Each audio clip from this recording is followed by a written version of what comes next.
नमस्कार, मैं मनभूषण कुमार। आप सबों को मैं अपने YouTube चैनल पर स्वागत करता हूं।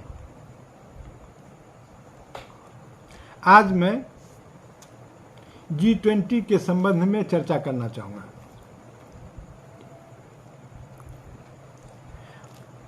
भारत में नई दिल्ली में G20 का आयोजन हुआ।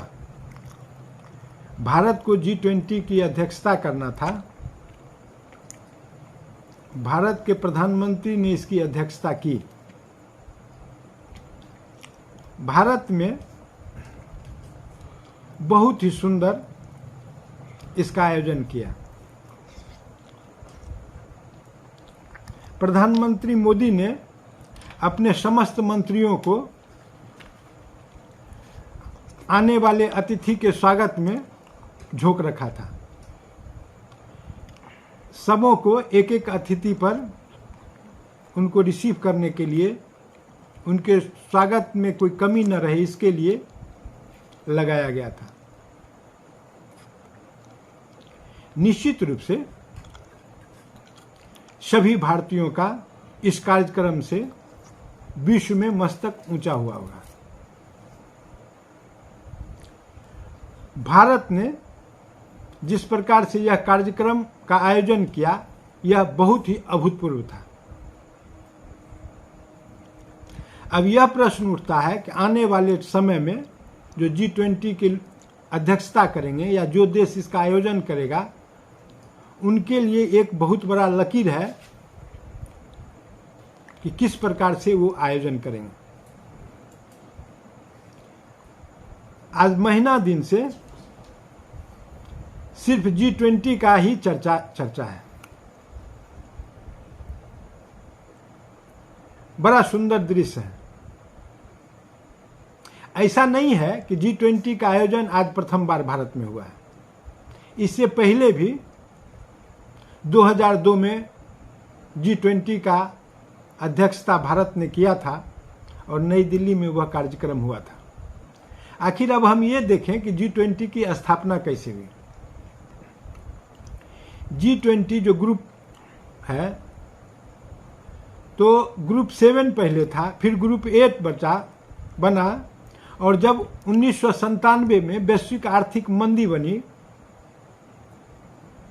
तो विश्व में एक प्रकार से घबराहट मचा कि हम आर्थिक रूप से कैसे देश को निपट पाएंगे। तो इस प्रकार से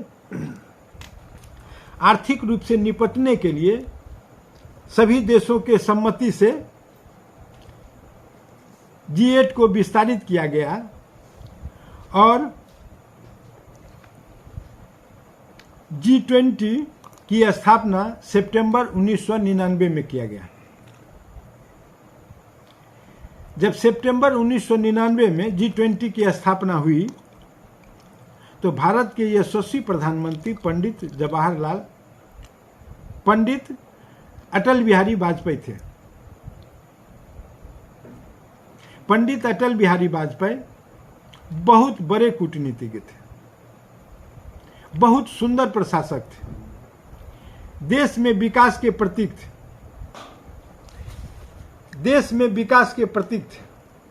विश्व उनके कूटनीति का लोहा मानता था। चारों तरफ वाजपेयी के चर्चे ही चर्चे रहते थे।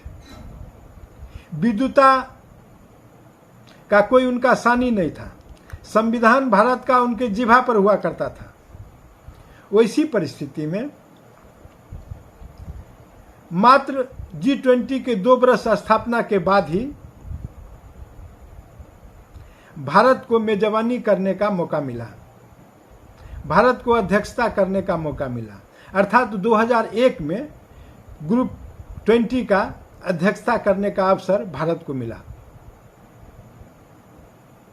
लेकिन उसी समय अमेरिका में 9/11 हो गया था 2001 में। वहां आतंकवादियों ने उनके टावर पर हमला कर दिया था, जिससे विश्व को एकजुटता दर्शाने के लिए यह निर्णय लिया गया कि यह कार्यक्रम अमेरिका की अध्यक्षता में किया जाए और यह न्यूयॉर्क में सफलतापूर्वक हुआ। इसके बाद 2002 में यह अवसर भारत को मिल गया कि G20 की अध्यक्षता करें। परंतु उस समय जो G20 था उसमें आर्थिक गवर्नर और विभिन्न देश के वित्त मंत्री भाग लिया करते थे और वित्त मंत्री ही उसकी अध्यक्षता किया करते थे। जैसा कि उस समय की व्यवस्था था, भारत जब G20 की अध्यक्षता नई दिल्ली में किया तो उसके अध्यक्ष के रूप में तत्कालीन वित्त मंत्री जसवंत सिंह थे और उन्होंने ही इस कार्यक्रम की अध्यक्षता किया और विभिन्न एजेंडाओं पर मुहर लगा। यह भारत की उस समय की बड़ी उपलब्धि थी, क्योंकि जब ही G20 की स्थापना हुआ मात्र 2 वर्ष के भीतर ही वाजपेयी के कूटनीति के कारण अध्यक्षता का अवसर मिला। यह साधारण घटना नहीं थी। कालखंड आगे बढ़ा। 2008 में यह निर्णय लिया गया कि अब वित्त मंत्री इसमें भाग नहीं लेंगे बल्कि राष्ट्रीय अध्यक्ष भाग लेंगे और शासना अध्यक्ष भाग लेंगे। तो इस प्रकार से वह वित्त मंत्री के स्थान पर राष्ट्रीय अध्यक्ष और शासना अध्यक्ष 2008 से भाग लेने लगे और 2008 में इसका मेजबानी अमेरिका ने किया। यह कार्यक्रम न्यूयॉर्क में संपन्न हुआ। यह क्रम लगातार चलता रहा। अब हम ये जाने कि आखिर ये G20 का जो देश है इसमें कौन कौन से देश भागीदार हैं। तो G20 में वर्तमान में अर्जेंटीना, ऑस्ट्रेलिया, ब्राजील, कनाडा, चीन, France, Germany, Bharat, Indonesia, Italy, Japan, Mexico, रूस, सऊदी अरब, दक्षिण अफ्रीका, दक्षिण कोरिया, टर्की, यूनाइटेड किंगडम, संयुक्त राज्य अमेरिका और यूरोपीय संघ है। यूरोपीय संघ से तात्पर्य यह है कि यूरोपीय संघ में लगभग 27-28 देश शामिल हैं। यूरोपीय संघ 27-28 देशों का प्रतिनिधित्व करता है। इस प्रकार से देखें तो ये विश्व के बहुत बड़े भूभाग का और बहुत बड़े राजनीतिक संगठन का प्रतिनिधित्व है। बहुत से देश इसमें शामिल हो जाते हैं और इसमें आमंत्रित सदस्य के रूप में यूनाइटेड नेशन है, IMF है, WB, WHO, WTO, ILO, FSB और IDC और अन्य क्षेत्रीय संगठन AU, AUA, AEAPD और आसियान जैसे लोग हैं। इसके अतिरिक्त भारत की अध्यक्षता में चूंकि यह कार्यक्रम हो रहा था तो भारत के प्रधानमंत्री ने अपने अध्यक्ष के रूप में जिसको आमंत्रित किया उसमें ISA, CDIRE और ADB अतिथि अंतर्राष्ट्रीय संगठनों के रूप में आमंत्रित किया गया। इस प्रकार से भारत में जो अभी G20 हुआ है उसमें इतने देशों ने भाग लिया है। यह बहुत बड़ी उपलब्धि है, बहुत बड़ा चमत्कारिक कार्य है, लेकिन इसका मूल उद्देश्य आर्थिक रूप से विश्व को संगठित करना है। तो भारत ने इस बार का एजेंडा में रखा वन अर्थ वन फैमिली। इस प्रकार से इसको एजेंडा में बनाया गया। प्रधानमंत्री खुद ने एक आर्टिकल लिखकर G20 के एजेंडे को स्पष्ट कर दिया था। लेकिन इसमें उससे ज़्यादा बड़ी चीज़ यह रही कि 14,000 करोड़ रुपए इसमें लगभग खर्च हुए हैं। आने वाले आगंतुक को सोना और चांदी के थाली में भोजन परोसा गया है। यह साधारण घटना नहीं है, विश्व में किसी भी राष्ट्र ने ऐसा नहीं किया था। भारत जैसे गरीब देश में सोना चांदी के बर्तन में भोजन परोसना, अगर उसकी आय जोड़ा जाए तो प्रति व्यक्ति, चूंकि यह तमाम पैसे इनकम टैक्स पेई का है, भारत के द्वारा जो भुगतान किए जा रहे इनकम टैक्स है उन्हीं का पैसा इसमें खर्च होना है, वह बहुत बड़ी रकम प्रति व्यक्ति आ जाएगा। तो जबकि भारत विश्व का 5वां आर्थिक रूप से संपन्न देश में आ रहा है, लेकिन इसके विपरीत भारत का प्रति व्यक्ति आय में भारत का क्रम 195 देशों में 142वां है। यह भी भारत के लिए, हम नहीं जानते हैं गर्व का विषय है या शर्म का विषय है।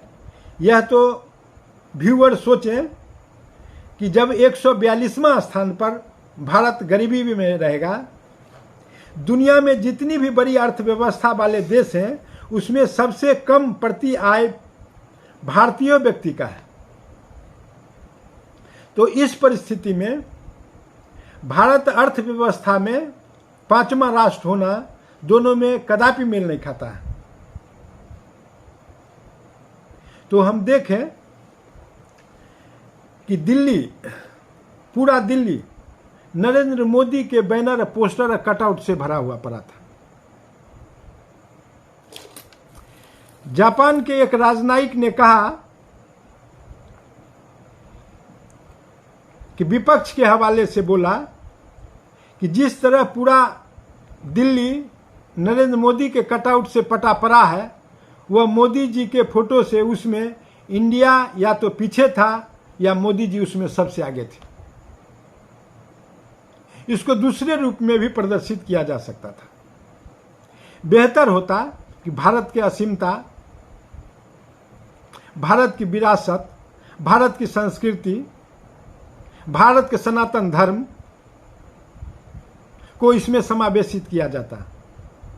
तो इस कार्यक्रम में सनातन धर्म तो पीछे रह गया, कहने को वसुधैव कुटुंबकम आया। सनातन धर्म का कहीं भी बैनर पोस्टर लगा हुआ नहीं था, नहीं भारत की संस्कृति को ही प्रदर्शित कर रहा था। और इसमें अगर भारत के धरोहर को प्रदर्शित किया जाता तो भारत के टूरिज्म के ख्याल से यह बहुत बड़ी उपलब्धि होती। भारत के टूरिज्म के ख्याल से बहुत बड़ी उपलब्धि होती। और हम देखें तो भारत में बहुत सा अवसर ऐसा है, बहुत सा स्थल ऐसा है जहाँ की टूरिज्म के लिए विश्व के लोग आते जाते रहते हैं। यह बहुत सुंदर अवसर था कि भारत में जो लोग आए हुए थे, भारत की संस्कृति, भारत के सांस्कृतिक विरासत, भारत की भाषा, भारत का समरस समाज से परिचित होते हैं। और उस प्रकार अगर बैनर लगाया गया होता तो आगरा का लाल किला भी है, आगरा का ताजमहल भी है, फतेहपुर सिकरी का है, खजुराहो का मंदिर है, एलोरा है, तंजौर है, सांची का स्तूप है, हम्पी का खंडहर है और तिरुपति बालाजी का मंदिर है। इस प्रकार से अनेक ऐसे स्थल थे। गोल गिम्बज बीजापुर कर्नाटक का है, हवा महल जयपुर राजस्थान का है, शोर मंदिर महाबलीपुरम का है, मोहिनीअट्टम संस्कृति के रूप में है। इस प्रकार स्वर्ण मंदिर अमृतसर का है, रामेश्वर मंदिर तमिलनाडु का है। इस प्रकार से हम अपने सांस्कृतिक विरासत को पूरे विश्व में एक कार्यक्रम के माध्यम से फैला सकते थे, लेकिन ऐसा नहीं हुआ। हम सनातन धर्म की तो बात करते हैं, विरासत की भी बात करते हैं, लेकिन जब कार्यक्रम होता है तो हम व्यक्तिवाद की बात करते हैं और व्यक्तिवाद आगे बढ़ता है। न तो विरासत आगे बढ़ता है, न संस्कृति आगे बढ़ता है, न ही धरोहर की चर्चा होती है। उस समय उसको काट लिया जाता है। हमारे राज्य में मिथिला पेंटिंग बहुत बड़ी चीज़ है। बहुत सा छोटा छोटा जगह है, बहुत सारे चीज हैं जिसको उसमें दर्शाया जा सकता था, लेकिन ऐसा नहीं हुआ। फिर भी जिस कदर यह आयोजन सफल हुआ है उसकी सबों को सराहना करनी चाहिए और सभी लोग एक तरह से सराहना कर रहे हैं। लेकिन यह कार्यक्रम जिस तरह किया गया वह 2024 के चुनाव को देखते हुए इसका महिमा मंडन किया गया है और इसका महिमा मंडन भी आने वाले समय में किया जाएगा। फिर इसको देश के जनता तय करेंगे, जो कि देश के जनता प्रति व्यक्ति आय के हिसाब से 195 देशों में 142 नंबर पर है। विश्व के सबसे गरीब देश में भारत की गणना प्रति व्यक्ति आय के रूप में होती है। उसका क्या प्रतिक्रिया होगा वह व्यूअर समझे और वही तय करें। और इसी बात के साथ मैं इसको समाप्त करते हुए आपको धन्यवाद करते हुए, इसको अगर पसंद आया हो तो इसको सब्सक्राइब करें, बेल को आइकन दबाने का काम करें।